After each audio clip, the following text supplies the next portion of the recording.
another day, another vlog. So, andito kami ngayon sa Bayanan River.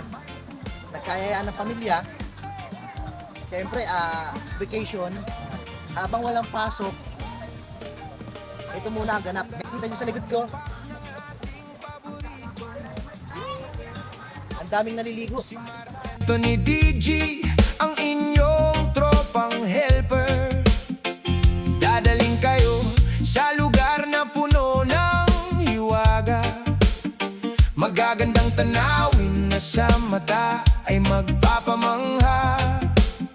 Popsicle kung tawagin, laging may ngiti sa labi. Kalapan at buong Mindoro, kanyang ipinagmamalaki. Buksan ang camera, ay click ang subscribe at share. Sariwang hangin at kalikasan, dito ay makikita everywhere.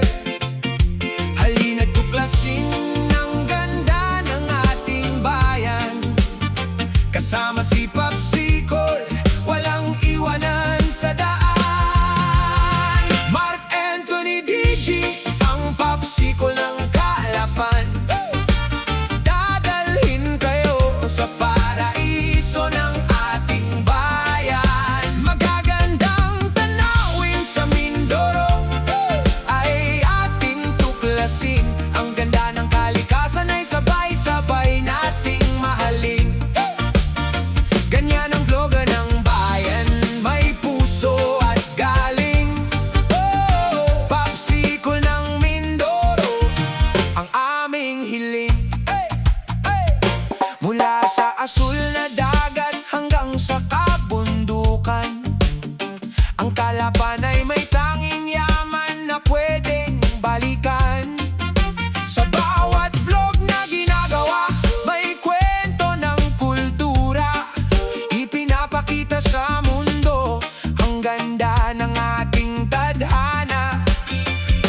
Kaya tara na, sumama sa biyahe ng buhay. Kasama si Mark Anthony, ang ating totoong gabay. Mindoro, Mindoro, kay ganda mo talaga. Mula Kalapan hanggang sa dulo ng mapa, sundan ng Popsicle sa bawat pakikipagsapalaran. Tunay na kagandahan, dito lang matatagpuan. Buksan ang camera, ay click ang subscribe at share. Sariwang hangin at kalikasan, dito ay makikita everywhere. Halina't tuklasin ang ganda